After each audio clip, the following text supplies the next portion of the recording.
আজকে আপনাদের দেখাবো কিভাবে স্যামসাং উইন্ডফ্রি এসির সার্ভিসিং করা হয়।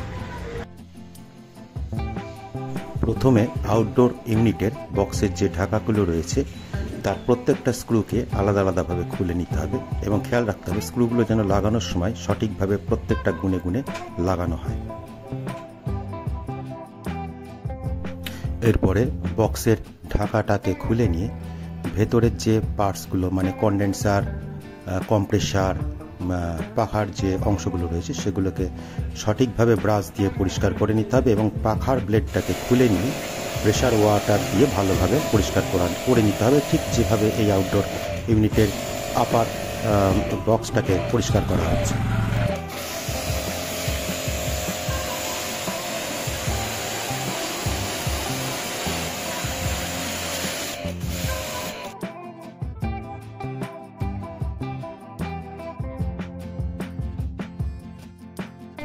বক্সের মধ্যে যে ধুলোটা রয়েছে সেটাকে ব্রাশ দিয়ে ভালোভাবে পরিষ্কার করার পর প্লাস্টিক পেপার দিয়ে যে ইলেকট্রিক্যাল অংশগুলো রয়েছে সেটাকে ভালোভাবে ঢেকে নিতে হবে, কেননা এখানে জেট পাম্প দিয়ে জল দিয়ে ধোয়া হবে।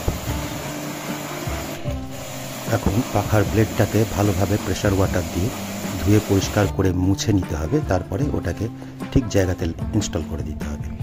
ভালোভাবে প্লাস্টিক পেপার দিয়ে সমস্ত ইলেকট্রিক্যাল পার্টস যেখানের মধ্যে যে অংশগুলো থাকে সেগুলোকে ভালোভাবে ঢেকে নেওয়া হলো যাতে জল না লাগে। এইবার জেট পাম্পের সাহায্যে ভেতরে যে ফিন্স যেগুলোকে আমরা কয়েল বলি এবং যে পাইপগুলো থাকে তামার সেগুলোকে ভালোভাবে প্রেসার ওয়াটার দিয়ে পরিষ্কার করে নিতে হবে। দেখাই যাচ্ছে যে ভেতরকার ধুলোগুলো দেওয়াল দিয়ে কালো জল হিসেবে নিচে নেমে আসছে। এইভাবে ভালোভাবে পরিষ্কার করে নিতে হবে। সাধারণভাবে কোনো এসির টেকনিশিয়ানই এইভাবে পুরো বক্স খুলে এত সুন্দর করে ধুয়ে দেয় না। এটাকে বলা হয় এসির মাস্টার সার্ভিস। বছরে অন্তত একবার হলেও এইভাবে সার্ভিসিং করলে যে ফিন্সগুলো আছে এর মধ্যে কখনোই ধুলো জমবে না, যার ফলে বাতাস ঠিকমতো চলাচল করবে এবং কারেন্টের যে খরচা, বিদ্যুৎ খরচা, সেটাও কিন্তু যথেষ্ট পরিমাণে কম হয়।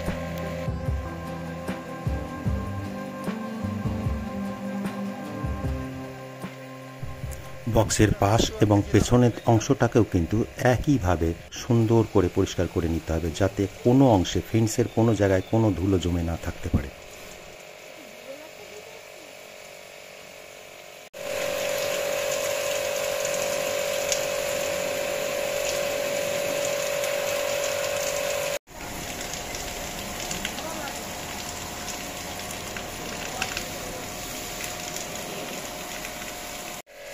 দু ঘন্টার ভিডিও আমি মাত্র 5 মিনিটের মধ্যে দেখাচ্ছি, সুতরাং খুব ভালোভাবে খেয়াল করলে আপনি আপনাদের নিজেদের মেশিনটাকেও এইভাবে সার্ভিসিং করিয়ে নিতে পারবেন।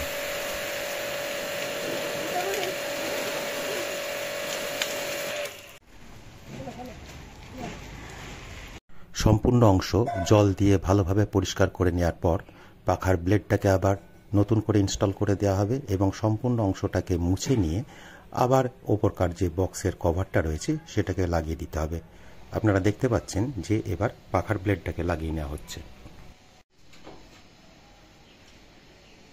আউটার কভারটা লাগিয়ে নেওয়ার সময় খেয়াল রাখতে হবে স্ক্রুগুলো যেন সব ঠিকঠাক করে লাগানো হয়, নাহলে কিন্তু ভাইব্রেশনের জন্য একটা আওয়াজ আসতে পারে। আমার ভিডিও যদি ভালো লাগে তাহলে চ্যানেলটাকে সাবস্ক্রাইব করে অবশ্যই চ্যানেলের পাশে থাকবেন এবং বেল নোটিফিকেশানটাকে একবার প্রেস করে দেবেন পরবর্তী ভিডিওর নোটিফিকেশানের জন্য। Thank you. সম্পূর্ণ তথ্য ভিডিওর নিচে ডেসক্রিপশনে দেওয়া থাকবে, প্রয়োজন হলে কন্ট্যাক্ট করে নিতে পারবেন।